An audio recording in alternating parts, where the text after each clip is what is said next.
Isaias, Egypt, and the African Union, the alliance undermining Africa. Greetings, I'm Miron Damto, and this is Analytica Today.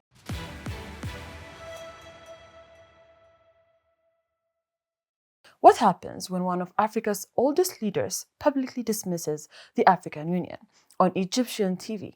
And what if that's exactly what Cairo wants? Stay with me, because this isn't just another diplomatic jab. It's a calculated move that could weaken Africa's only continental voice from the inside. Today, we're breaking down how Eritrea's president, Isaias Afwerki, latest remarks have reignited questions about the future of the African Union and revealed a deeper game by being played by Egypt in the Red Sea and the Horn of Africa.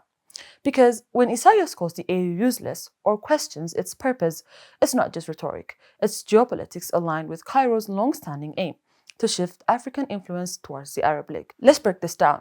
Isaias Afwerki, Eritrea's president since 1993, has always been an outsider of African politics.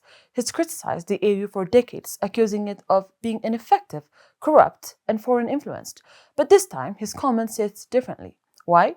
Because they were made in Cairo on Egyptian television and echoed Cairo's own talking points. He suggested that African nations need a new political structure, one that sounds eerily similar to Egyptians' regional vision, a bloc led by Arab and Red Sea powers sidelining AU.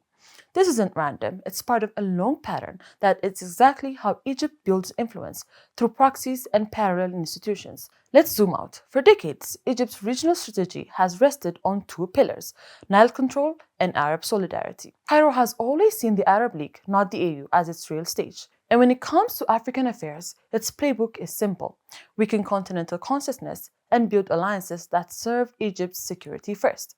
From Libya's divisions to Sudan's chaos to the GERD dispute, Egypt's fingerprints are everywhere. And now, through Eritrea, it's shaping the narrative that the AU has failed and must be replaced by a new order. But here's the irony: the AU is far from perfect, plagued by bureaucracy, a weak enforcement, and political hypocrisy. Still, it remains Africa's only platform to coordinate diplomacy, mediate conflicts, and defend sovereignty.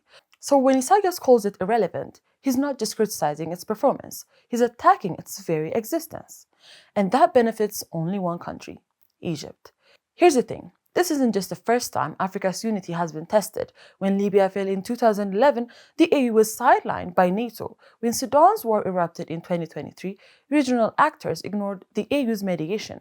And now, with the Red Sea crisis, from Ethiopia's sea access ambitions to foreign militarization, the AU is silent again. Every silence chips away at credibility. And leaders like Isaias, who thrive on the vacuum, use it to delegitimize the Union entirely. If the AU does not respond decisively, if it fails to defend its principles, Africa risks becoming a patchwork of spheres of influence divided between Arab alliances, Western interests, and military rulers. That's not just bad diplomacy, that's the undoing of African agency. So what now? Africa doesn't need silence, it needs solidarity. The AU must act not by issuing statements, but by drawing lines. When a member state undermines the Union publicly, there must be accountability. Otherwise, we send a message that Africa's destiny can be debated on foreign TV studios, in Arabic, not Amharic, not Swahili, not English, not French. Because here's the truth: if Africa won't defend its institutions, others will define them. And that's exactly what's happening. Isaias' interview may look like one man's opinion, but it's part of a larger strategy that threatens the very idea of African unity. Egypt gains when Africa doubts itself. Eritrea gains when chaos keeps its leader relevant, but Africa loses its voice, its leverage, and its vision. The AU was born from the dream of African self-determination. If that dream fades, it won't be because outsiders destroyed it. It will be because insiders like Isaias helped dismantle it. So the question is, will the AU act now, or will Africa watch its unity slip away? I'm Miron Damto, and this is Analytica Today. Don't forget to subscribe, because the story behind the story is always worth understanding.